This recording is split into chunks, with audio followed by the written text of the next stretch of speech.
Forces in circular motion. So we know F net is equal to ma. And when we're dealing with anything traveling in a circle, we call it centripetal acceleration. We put the little subscript c there. The formula for acceleration is v squared divided by r. So all we need to do is put an m in, and it becomes the formula for force.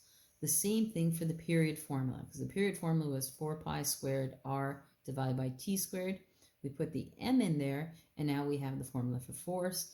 And our third one was the one for frequency. We put the m in, and now we have the formula for force. So the only difference between this and what we saw yesterday, we've added the m in, and that makes it forces.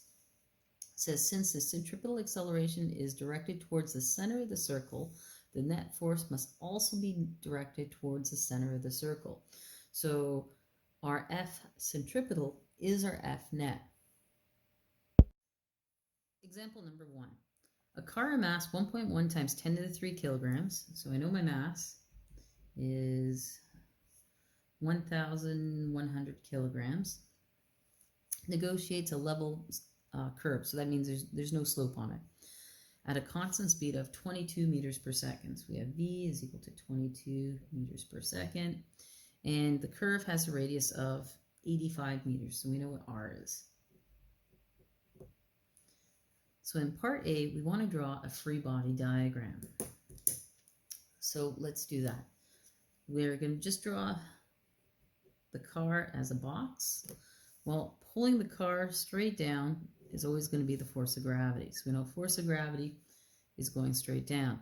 Well, what's preventing the car from crashing through the road is the force of normal, and that will always be straight up. Force of normal. Now, towards the center, we have what we call the centripetal force, which would just be Fc.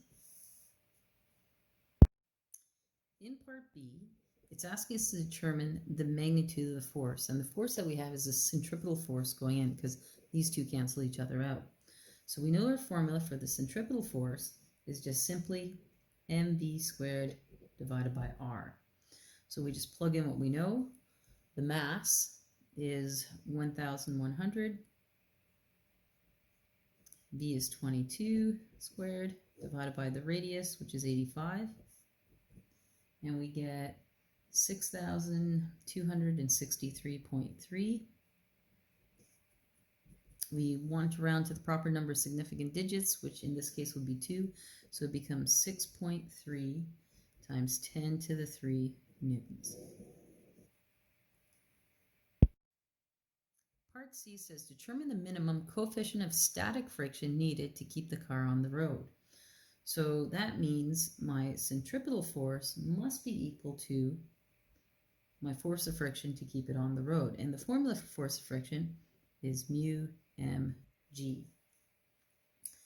I know what the centripetal force is because I calculated it over here. So all I need to do is rearrange this formula for mu and then put my numbers in.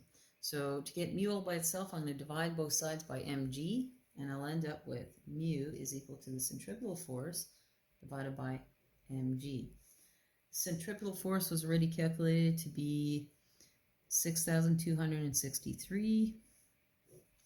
The mass of the vehicle is 1,100. G is always 9.8. And we end up with 0.58. Example number 2. So now what we're going to do is we're going to bank the road at 10 degrees. So it's no longer a horizontal flat track. So a car of mass 1.1 times 10 to the 3 kilograms. So we know our mass. Travels around a frictionless bank curve of radius 85 meters. And it has an angle of 10 degrees. And we're looking for a couple of things. The first thing is just a question. What force provides the centripetal acceleration? Well, it's the horizontal component. So part A, it'll always be the horizontal because the vertical cancels each other out. So in A, it's the horizontal.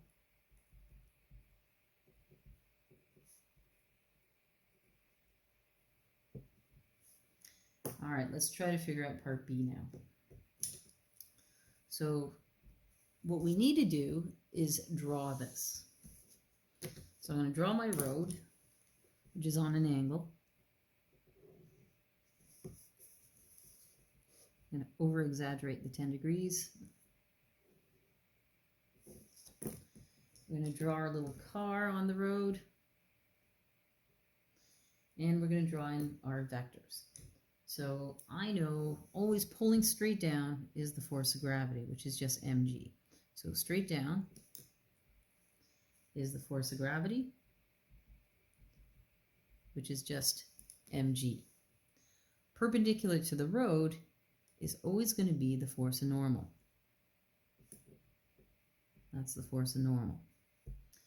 Now, whenever you have things going around in a circle, like a car on a banked road, we draw the components in a little different. We're used to drawing our components down here, but with centripetal force is always towards the center. So we got to draw them like that.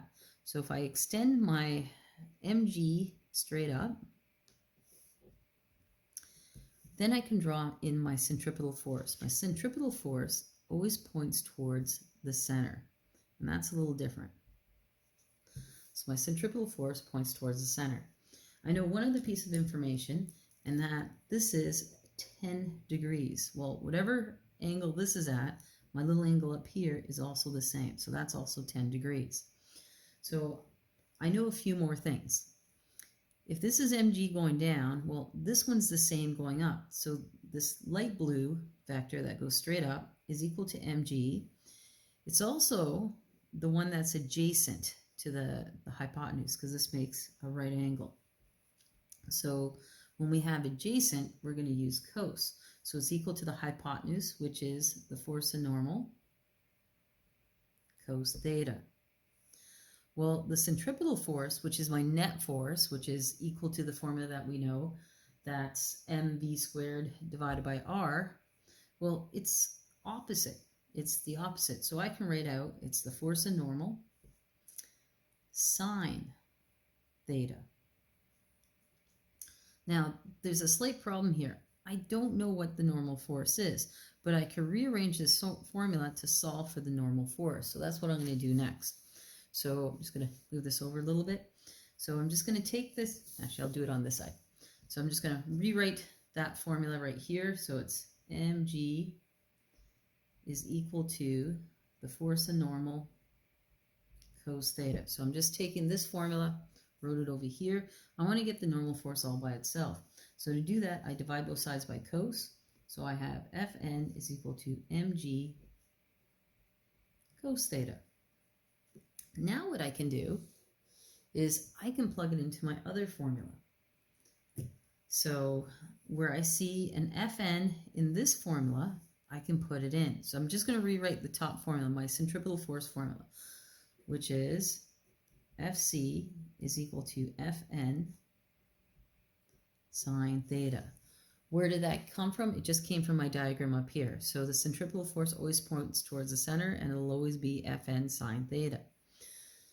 Now I know a few things. I know the formula for centripetal force, which is mv squared divided by r. I also have a formula for force of normal, which I rearranged up here. I'm just going to put that in, which is mg cos theta. And I can't forget the times sine theta. Well, a couple things cancel out. When I look at this, my m's cancel. Well, that simplifies things a little bit. Also, I know from math class that sine over cos can be written as tan. So I have v squared over r is equal to g tan theta. To get v all by itself, I'm going to divide, not divide, this is divide. The opposite of dividing is to multiply. I'm going to multiply by r and then take the square root of that. So I end up with the formula v is equal to the square root of rg tan theta. Now I'm just going to plug in everything I know. So R was 85, G was 9.8, And then we have tan, our angle was 10. I need to put that into my calculator. So I get 85 times 9.8 times tan 10. I take the square root of that answer, and I end up with 12 meters per second. So it all comes back down to my diagram. You'll always get mg straight down. Force normal is always perpendicular, so that hasn't changed. We've always done it that way. If I extend the force normal straight up, I know that's equal to my mg because it's not crashing through the track, it's not floating through the air. So this vector and this vector have to be the same. Well, I also know from my basic trig that this side is the hypotenuse cos theta, and my centripetal force, which is always towards the center of the circle, will be my hypotenuse, which is Fn sine theta. Third example, a 3.5 kilogram steel ball, so we know mass, is swung around at a constant speed in a vertical circle of radius 1.2 meters. We know r. On the end of a light rigid steel rod. If the ball has a frequency of, calculate the tension in the rod due to the mass at A, the top position, and B, the bottom position. So I'm looking for the tension at the top, so it's the force of tension at the top, and I'm looking for the force of tension at the bottom. So I want to start with the top. I'm going to draw my little diagram. I have it there, but I'm just going to draw a new one over here on the side. So it's being swung around and around and around, and when the ball is up here at the top, well, we have a couple different forces acting on it. You have force of tension due to the rod pulling it down. You also have force of gravity pulling it down. So when I write out my net force, and for, this is when the ball's at the top, for centripetal acceleration, my force net is equal to my centripetal force. So I know F net is equal to Fc, and in this case, it's these two forces added together. It's going to be force of tension at the top plus force of gravity pulling it down. I'm trying to get tension force all by itself. So what I'm going to do is I'm going to get rid of the Fg by bringing it onto this side. So I end up with force of tension is equal to Fc minus Fg, because to move this over to this side, I simply just have to subtract it. All right, so force of tension is equal to my centripetal force formula. Now, I'm given mass, radius, and frequency, so it needs to be that frequency one, which was 4 pi squared mr frequency squared, minus my force of gravity formula, which we know as mg. So plug in what we know, so it'll be 4 times pi squared times the mass, which is 3.5, times the radius is 1.2, times the frequency, which was 1, minus the mass, 3.5 times 9.8. Running out of space. And I put all of that into my calculator, and I end up with 131.509. I need to round this to two significant digits, so it'll be 1.3 times 10 to the 2 newtons. So that's the tension force at the top. Now what I want to do is the tension force at the bottom. So again, I'm going to draw my free body diagram. So we're going to do it at the bottom. So when it goes around and around, when the ball's at the bottom, well, gravity is still pulling it down. Gravity is always down. So we know that the force of gravity is going down, except this time the tension is always towards the center. So the force of tension is towards the center. They're in opposite directions. So my F net, which is the same as saying my Fc, This time is going to be the tension force subtract the gravitational force because they're in opposite directions. So it'll be force of tension minus the force of gravity. Again, like before, we want to get tension by itself. So this time I need to add the Fg onto the other side. So I end up with Ft is equal to Fc plus Fg. I'm going to plug in everything we know. So the centripetal force formula is the same as before. It's going to be 4 pi squared mr frequency squared plus the force of gravity, which is just mg. Put in all my numbers. M was 3.5. R was 1.2. Frequency was 1 minus the mass 3.5 times 9.8.